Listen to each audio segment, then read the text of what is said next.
Olá, meu nome é Vinícius Fonseca, serei seu professor essa semana de Direito Consumidor. Sou professor também em Direito Civil e pretendo falar um pouco sobre o Direito Consumidor, uma matéria tão gostosa, uma matéria tão legal da gente trabalhar. E nós vamos tentar trabalhar alguns pontos que são específicos da nova vertente, dos novos temas do Direito Consumidor.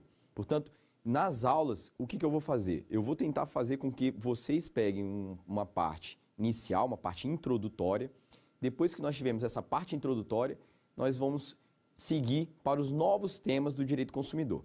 Então, é importante que vocês tenham com vocês em mãos a Lei 8.078, de 11 de setembro de 1990, que é o nosso Código de Defesa do Consumidor.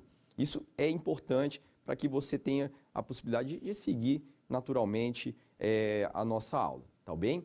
Assim como as aulas que nós vamos fazer aqui, elas vão tratar alguns pontos, alguns princípios do direito consumidor que vocês podem depois, caso tiver alguma dúvida, entrar em contato com o professor para que vocês retirem essa dúvida. Por quê? O que acontece? O tema eu vou passar rapidamente, certo? Não vai ter tempo para que eu trate cada um dos assuntos introdutórios de uma forma mais específica. E, nesse ponto, eu aconselho que vocês procurem os vídeos dos professores do Saber Direito que já lecionaram a respeito dos assuntos que nós vamos apresentar aqui, certo? Então, os assuntos introdutórios, eles precisam, logicamente, que vocês façam uma pesquisa mais rebuscada. Nós vamos seguir rapidamente por esses, para que depois a gente possa tratar sobre os assuntos mais específicos, teses novas a respeito do direito consumidor, tá ok? Nesse ponto, eu quero dizer para vocês o seguinte: o direito consumidor, ele está atrelado ao direito civil, né? Totalmente atrelado. É uma vertente do direito consumidor, do direito civil, o direito consumidor. Então, nesse ponto, é importante que vocês tenham isso em mente sempre. Quando a gente vai tratar na aula de hoje a respeito de indenizações, nós vamos tratar as novas teses de indenizações. É importante, então, que vocês entendam a parte referente às indenizações no direito civil. Nesse ponto, eu quero que vocês entendam o seguinte: o direito civil, no Código Civil, vocês vão encontrar essa parte referente à responsabilidade civil no artigo 937, tá ok? Então, se você tiver o interesse de buscar na lei o Código Civil, vocês vão entender essa relação. Então, do direito civil é referente à reparação civil. E aí depois nós vamos seguir a respeito do direito consumidor, tá ok? Bom, com relação a essa parte referente ao direito civil, é bom que a gente estabeleça logo de cara, então, a questão a respeito do direito consumidor, que seria quando você vai estar em uma relação de consumo e quando você não vai estar numa relação de consumo.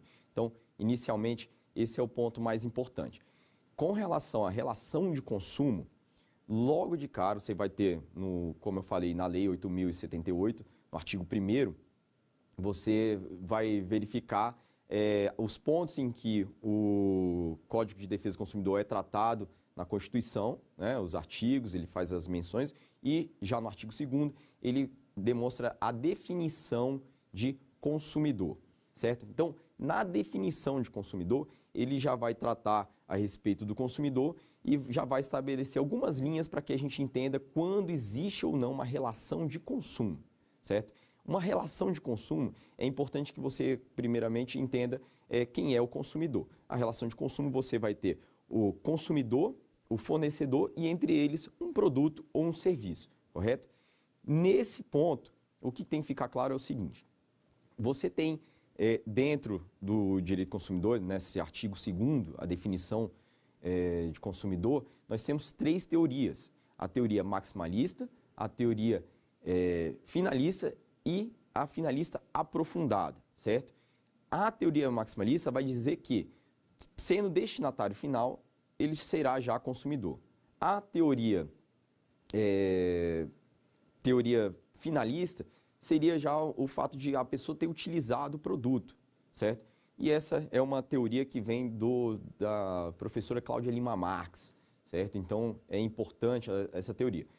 E, logicamente, a última, como disse para vocês, seria a teoria finalista aprofundada. Essa já é uma teoria que foi tratada pelo STJ, tá ok?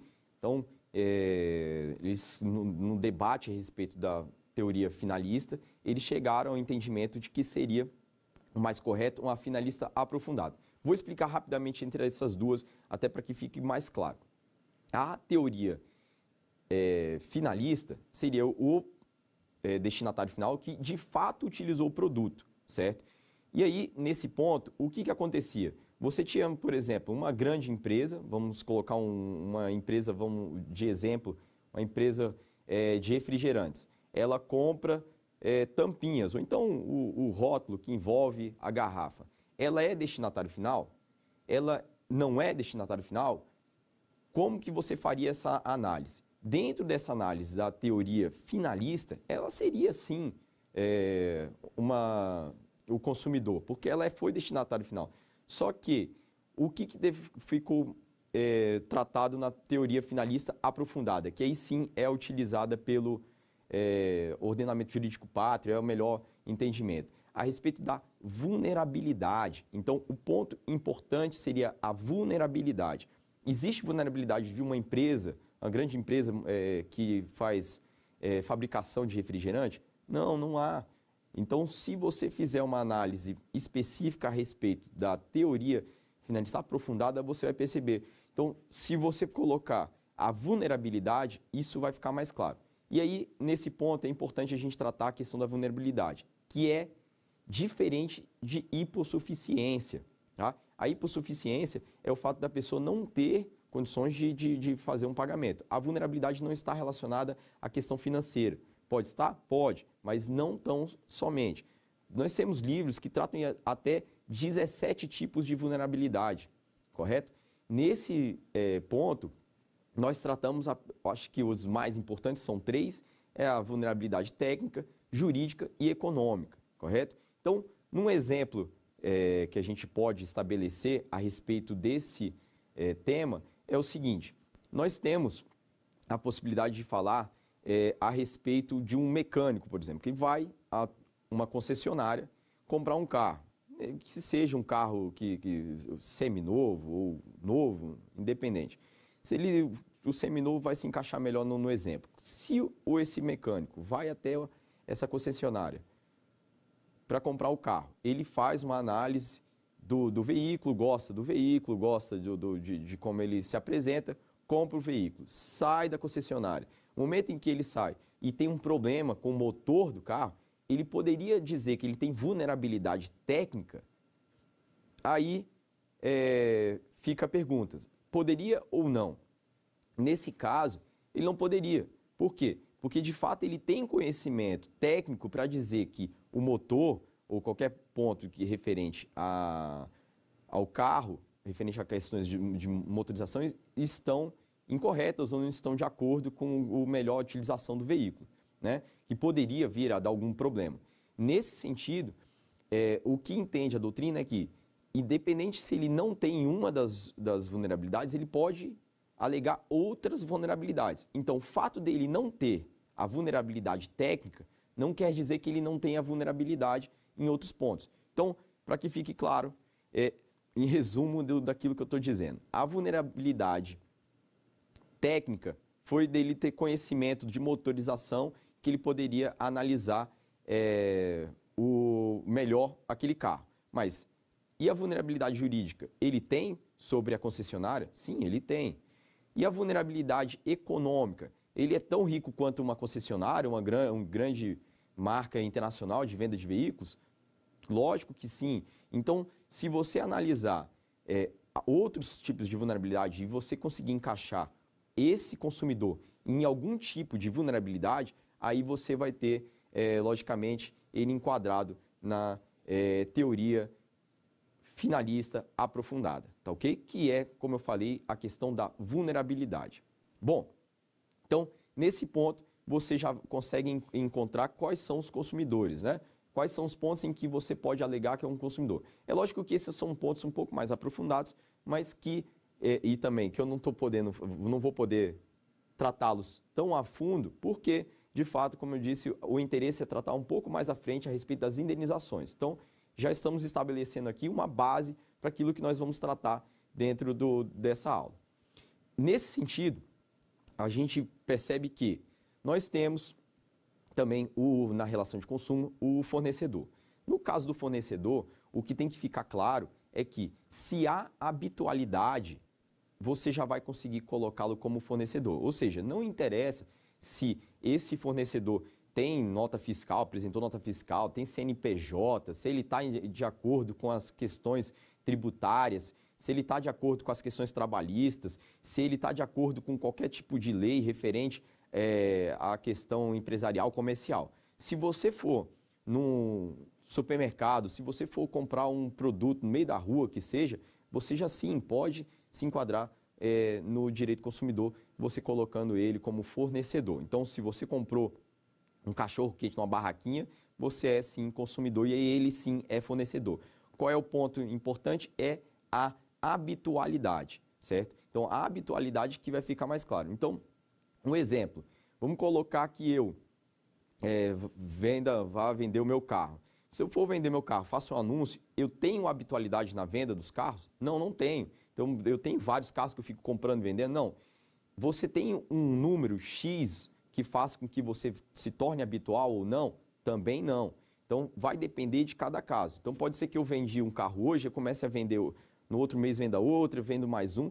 Você tem que verificar se há habitualidade a partir de cada caso específico, certo? Então, o fato de ter vendido um carro, 2 carros, 3 carros, não quer dizer que eu seja fornecedor, certo? E aí está a grande diferença entre o consumidor e o fornecedor, né? A questão da habitualidade. Assim como é a grande diferença entre o direito civil e o direito consumidor. Quando você vai estar frente a uma relação civil, vai ser quando, por exemplo, essa do carro, né? Mantendo o mesmo exemplo. Se eu anunciei o carro, aí o Elias aqui quer comprar o carro, ele faz essa vontade de comprar esse carro. E aí eu apresentei no classificados, que seja, ele vai comprar de mim. Existe vulnerabilidade entre eu e o Elias? Não. Então não há, é uma relação de iguais, certo? Então, se há uma relação de iguais, você tem que entender que, se é uma relação de iguais, ele vai estar dentro do Código Civil. Não há vulnerabilidade, certo? Então, o que acontece? O direito consumidor, ele vem para equiparar, certo? Você não é tão forte, não é tão... não tem tanta presença jurídica, que seja técnica ou qualquer coisa nesse sentido, para que você tenha possibilidade de defrontar uma grande empresa multinacional, por exemplo. E aí que está também outro ponto que a gente pode falar rapidamente, é do artigo 54, que é os contratos que são, né, os contratos de adesão. Os contratos de adesão são exatamente isso. Você tem a possibilidade de negociar a respeito daquele contrato? Não. E aí é o que acontece nessa questão que eu acabei de falar a respeito da compra e venda de um veículo. Se a gente tem uma relação de iguais, a gente pode debater e dizer quais são os pontos que a gente pode demonstrar ali que são certos ou errados a respeito de um contrato. Agora, quando você está frente a um contrato de adesão de uma grande empresa, não é isso que acontece. E, historicamente, essa é a diferença, esse é o momento em que o direito civil se posiciona no interesse de criar o direito consumidor, que aqui no Brasil, como eu já falei, foi na lei de 1990, né, que é o nosso Código de Defesa do Consumidor, o marco do direito consumidor no Brasil, tá ok? Bom, nesse sentido, a gente tem que pensar também do direito civil que nós temos as questões de subjetiva, né, a responsabilidade subjetiva e objetiva. Nesse ponto, é importante que nós pensamos no seguinte: dentro do direito civil, nós temos essa possibilidade maior de tratar da subjetividade do causador do dano. Já no direito consumidor é diferente, nós vamos ter, em grande parte, a regra é da objetiva, responsabilidade objetiva, ou seja, independente da demonstração de provas, como o exemplo do artigo 6º que bota da inversão do ônus da prova, a gente vai ter sim a responsabilização do fornecedor, correto? Então, é muito importante que a gente tenha em mente essa questão a respeito do consumidor e o fornecedor. O outro ponto que a gente pode estabelecer essa relação de consumo é colocando entre eles a possibilidade de você dizer do fornecedor e do consumidor é a relação entre eles que seria o produto e o serviço, certo? O que faz o nexo de causalidade, o que demonstra um nexo entre o consumidor e fornecedor, logicamente, é o produto ou serviço. As definições de produto ou serviço são bem vastas, então não acho necessário que a gente vá a fundo nesse quesito, tá ok?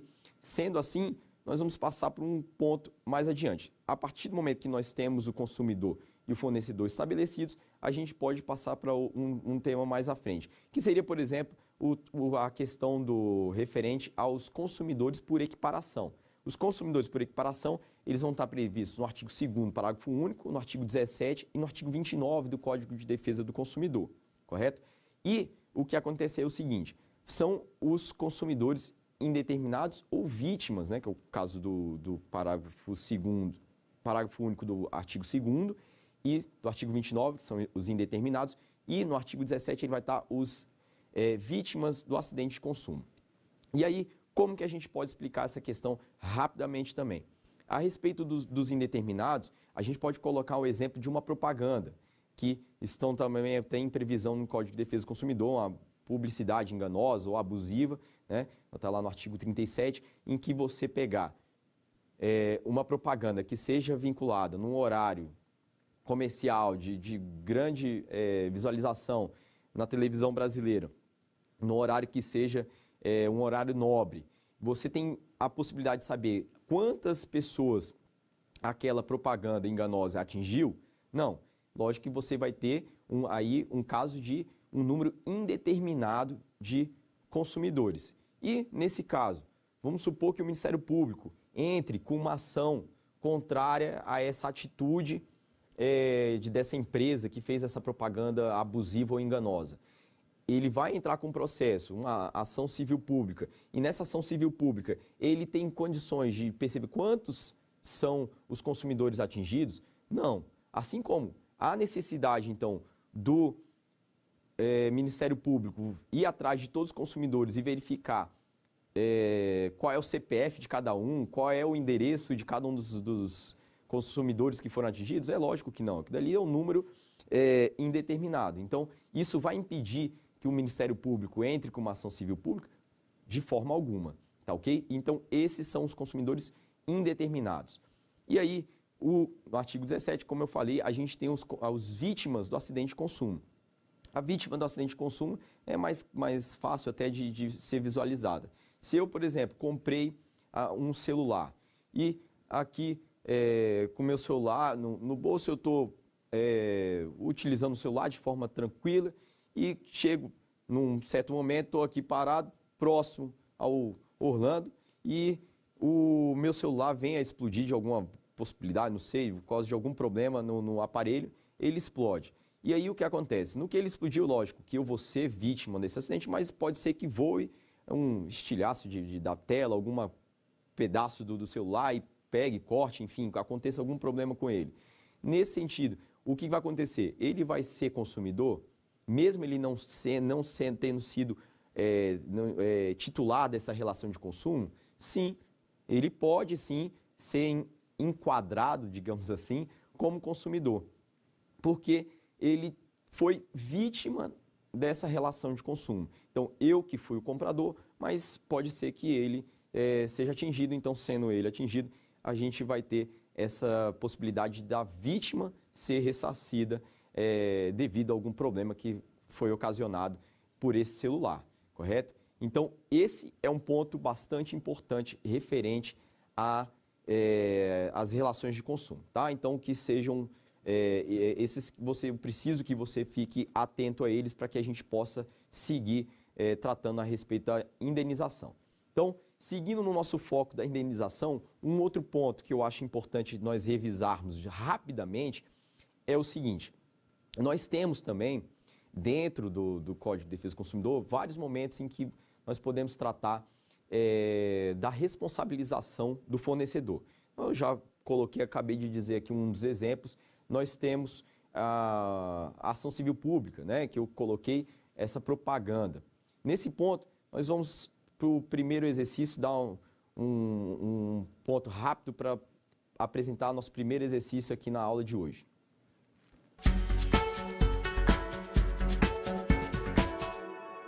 Então vamos lá, primeiro então, qual é o tipo de ação judicial que se move para uma indenização coletiva? A letra A, ação popular, a letra B, ação de indenização, a letra C, ação civil pública, ou a letra D, ação pauliana. E aí, a nossa resposta correta seria então a letra C, ação civil pública. E aí, nesse ponto, é exatamente aquilo que eu estava tratando com vocês.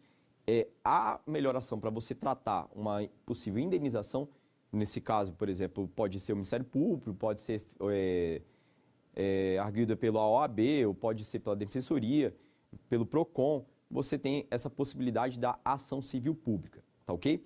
Nesse ponto, eu quero tratar com vocês, como eu estava falando, essa possibilidade da gente tratar a respeito da indenização dentro do Código de Defesa do Consumidor. Então, como eu disse, esse é um dos casos, mas nós temos vários casos dentro do Código de Defesa do Consumidor e no qual a gente vai tratar mais especificamente e de forma rápida, vai ser a respeito do artigo 12 até o artigo 22, que a gente vai tratar a respeito do fato e vício, que é onde o Código de Defesa do Consumidor trata a respeito da responsabilização civil, tá? Então, a responsabilidade civil que a gente tem no Código de Defesa do Consumidor estão nesses artigos. E aí, o mais importante nesse ponto é que a gente trate a respeito do fato e do vício, tá ok?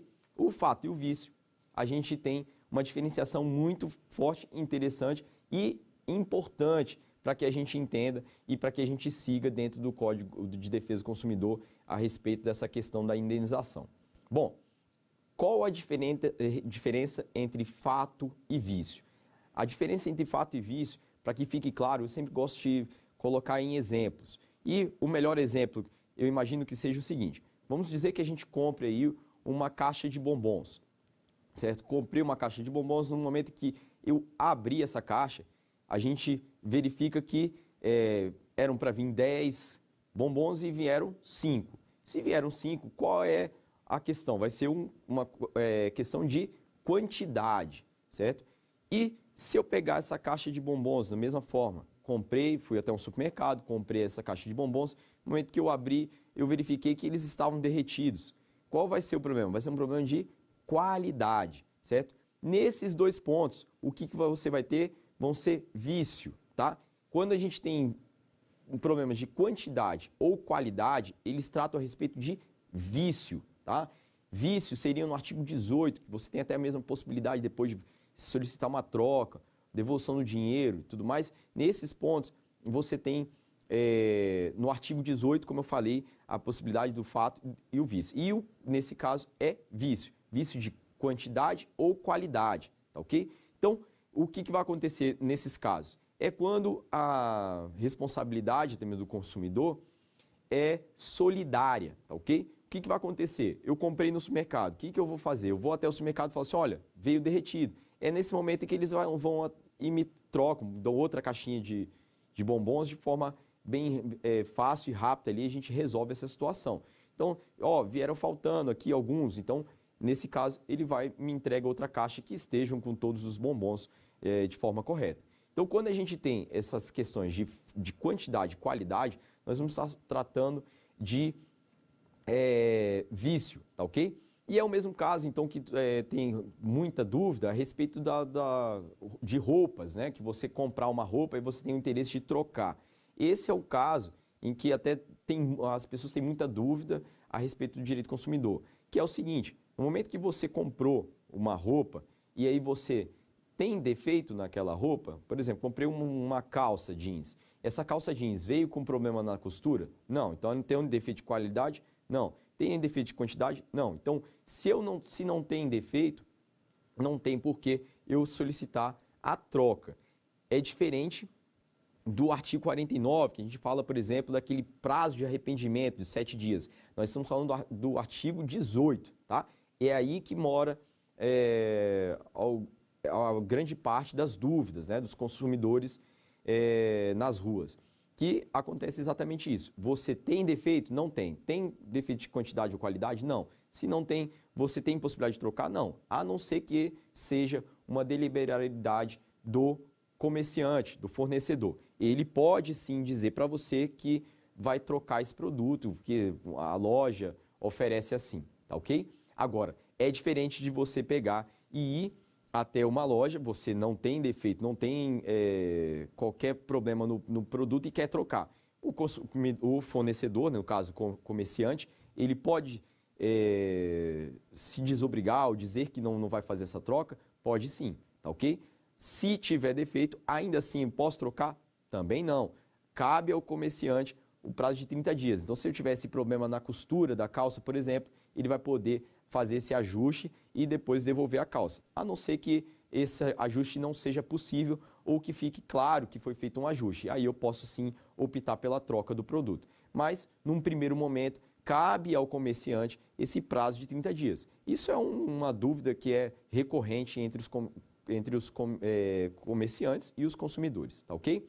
Bom, nesse sentido, nós falamos então rapidamente a respeito do vício. Lógico que a gente tem o vício de serviço, de vício de produtos, a gente tem algumas exceções que são possíveis dentro dessas regras que são estabelecidas referentes à questão do vício, tá ok?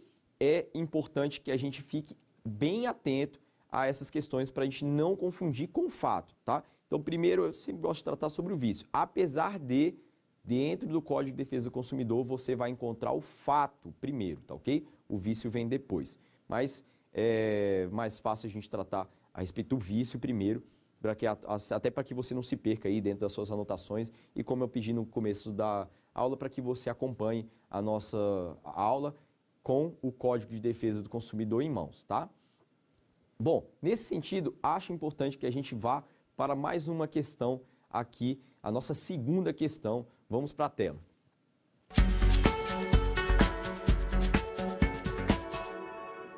Tá aí, ó. O que é vício redibitório? Temos a letra A, atraso na entrega do produto. Letra B, defeito ou vício oculto. Letra C, mero aborrecimento. E letra D, propaganda enganosa. E a nossa resposta correta será a letra B, tá ok? Defeito ou vício oculto. Bom, então eu explico rapidamente a respeito de vício redibitório. A respeito do vício redibitório, que a gente pode tratar o seguinte: vício redibitório é quando você compra o produto, vamos supor, a título de exemplo, que você tenha comprado um produto pela internet. Comprou esse produto pela internet. Eu acabei de falar sobre o prazo de arrependimento, que são 7 dias úteis, né? É quando você não tem contato com o produto. Você comprou pela internet, você viu uma foto, uma imagem pela internet, pelo seu celular ou pelo seu computador, e você recebeu o produto em sua casa. Até para que fique claro, eu vou explicar também rapidamente a respeito do vício redibitório e essa questão do artigo 49 do prazo de arrependimento. É importante o seguinte, a respeito do prazo de arrependimento primeiro. Você comprou uma camisa, vamos supor. A camisa que você comprou pela internet, quando você viu a foto, ela parecia azul. Quando chegou na sua casa, ela é um azul, parece meio azul claro, não é bem a cor que você gostaria. Então, esse é o momento que você pode dizer que não tem interesse. Então, são 7 dias que você pode mandar para o comerciante e ele vai estabelecer essa troca para você, sem qualquer custo ou ônus para o consumidor, tá ok? Então, esse é o prazo 49 do artigo 49. E o prazo que eu estava falando do artigo 18, você teria a possibilidade de reclamar de um defeito nesse produto. Se ele passou já o prazo decadencial, dos 30, 90 dias que estão previstos lá referente ao vício, que é produtos duráveis e não duráveis, no caso, seria um produto durável, então a gente tem 90 dias. Nesse caso do celular que eu coloquei para vocês, 90 dias. Esses passados 90 dias, lá então depois de uns 4, 5 meses, eu percebo que o celular tem um problema. Ou seja, esse problema não poderia ter sido visualizado no início, no momento em que eu comprei esse celular. Então, no momento que eu comprei esse celular, eu estava com ele em mãos e estava tudo certo, estava funcionando e tudo mais. Chegou lá para mais de 100 dias, 5 meses, vamos colocar aí, 6 meses, eu percebi um vício. Quando do momento em que eu percebi esse vício será então um vício oculto. Podia ser até mesmo que esse vício já estivesse presente no celular, mas que eu não percebi, tá ok? Então vamos supor que seja, vamos colocar o Bluetooth, por exemplo, do celular. Ah, não costumo usar, então não tem por que eu saber que ele tinha algum defeito no Bluetooth. Então se ele estava sem apresentar qualquer tipo de defeito, quando eu cheguei depois de 5, 6 meses aí utilizando o celular, que eu percebi. Então esse vai ser um vício redibitório, tá ok? Nesse ponto, eu acabei de falar para vocês também a respeito dos casos em que a gente tem os prazos, né? São os prazos prescricionais e decadenciais, tá? Então, o prazo referente ao vício é um prazo que é decadencial. Então, isso aí até fecha a questão do vício, para a gente fechar falando um pouco sobre a questão prescricional, tá? Então, é o prazo de 90 dias, 30 e 90 dias, que está aí previsto no Código de Defesa do Consumidor. Nesse sentido, acompanhando, a gente vai falar sobre o fato, tá? Rapidamente. Quando que vai acontecer o fato? Vamos colocar dentro da mesma, do mesmo exemplo. Nós falamos aqui para explicar a respeito do vício, nós colocamos uma caixa de bombons, correto? Eu fui até o supermercado, comprei uma caixa de bombons e aí eu dei 2 exemplos de quantidade ou qualidade, nos quais os dois se enquadram na possibilidade de vício, tá ok? Agora, para falar do fato, o que vai acontecer com essa caixinha de bombons? Eu comprei a caixinha de bombons, abri, está derretido? Não está. Verifiquei, eram 10 bombons, eu tenho os 10 bombons ali dentro. Então, não tem problema nenhum de vício. Levei para casa, eu comi essa caixa comi esses bombons e tudo, e quando foi mais tarde, passei mal. Se eu passei mal, o que vai acontecer?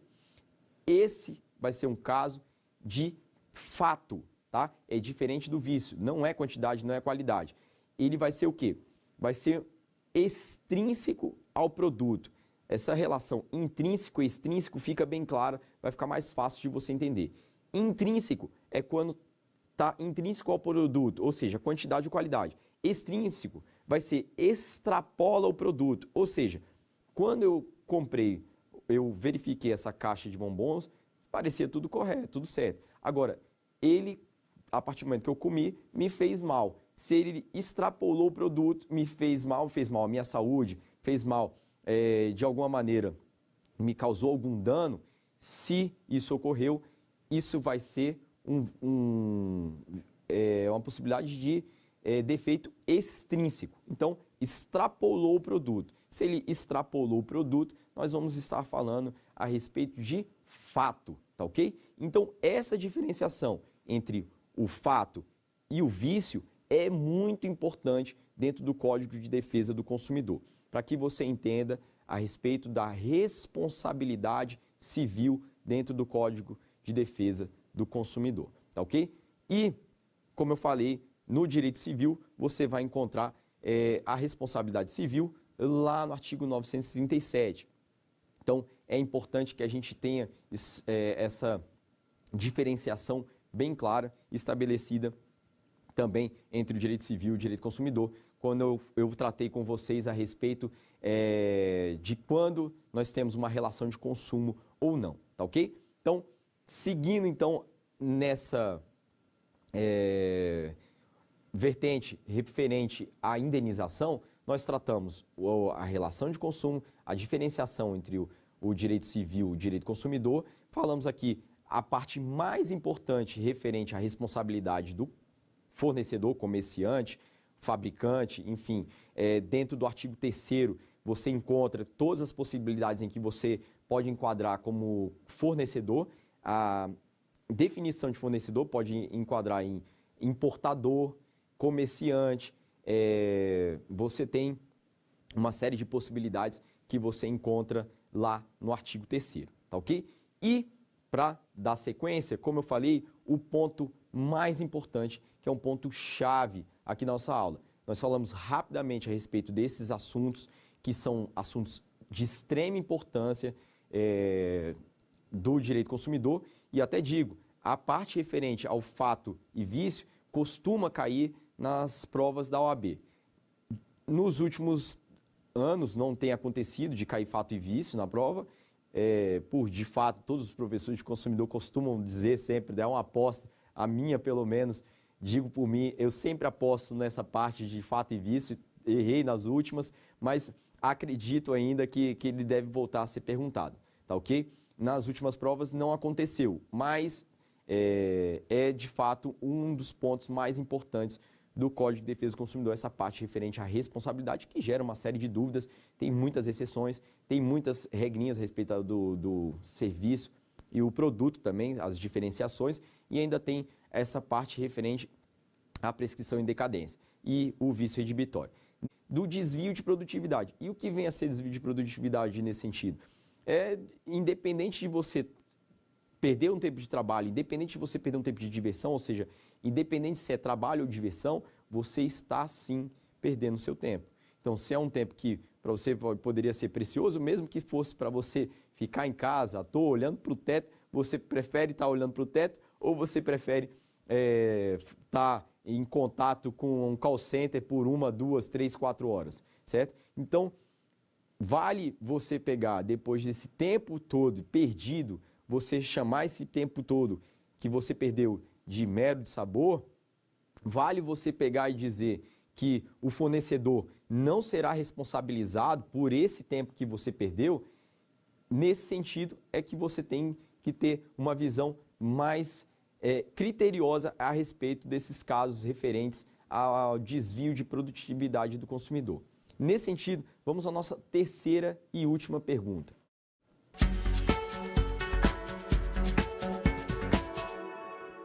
Aí tá aí, ó.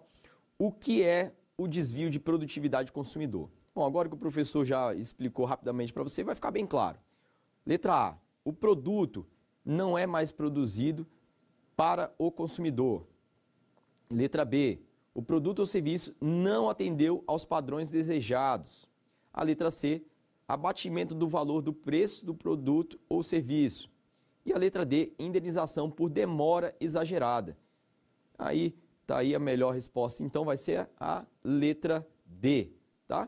E aí, como eu falei, a demora nem precisa de fato ser uma demora exagerada, tá ok? A demora, ali a gente tem um acréscimozinho da demora exagerada, mas independente se é uma demora exagerada ou não, a demora é quando você vai ter a possibilidade de tratar do desvio de produtividade. Esse é um ponto bastante importante, porque tem trazido diversos debates referente ao assunto no judiciário. O STJ já entendeu pela utilização da teoria, né, do desvio de produtividade, em algumas turmas, em outras não. Então, não quer dizer que isso seja um ponto que já seja pacificado na jurisprudência. É uma nova tese e que, logicamente, nós temos pontos positivos e negativos, assim como temos várias pessoas que concordam e outras pessoas que não concordam com essa tese. Então, nesse sentido, nós temos esses dois livros que eu acredito que podem fazer bastante diferença naqueles que tiverem o interesse de trabalhar sobre o assunto, tá ok? Dentro dessa questão do desvio de produtividade, nós tratamos então a respeito da indenização dentro do Código de Defesa do Consumidor, ok? Dentro do Código de Defesa do Consumidor, nós temos esses casos, você pode ter referente a grande parte do fato, vício, independente de qual que seja a referência nesse sentido, tá ok? Bom, então isso é o desvio de produtividade, que é uma tese que está sendo debatida no judiciário, assim como essa questão referente ao mero de sabor, que foi uma campanha cabeçada pelo Rodrigo Palomares e a nossa presidente Marié Miranda e Cláudia Lima Marques, a vice-presidente. São pontos importantes e que estão sendo debatidos no judiciário. Quer dizer que é uma resposta correta ou incorreta, ou que você já tem uma jurisprudência pacificada a respeito? Não. Esses são temas que estão sendo debatidos hoje no judiciário ou entre os juristas referente ao direito consumidor. São temas bastante importantes dentro do conhecimento para você, estudante, para você, advogado, para você, concurseiro, tá ok? Bom, então ficam aí esses 2 livros como dicas, assim como eu me coloco à disposição para a gente debater e sempre tentar evoluir a respeito do assunto. Agradeço a vocês por essa primeira aula. Nós seguiremos durante essa semana para tratar as outras aulas de direito consumidor. Muito obrigado.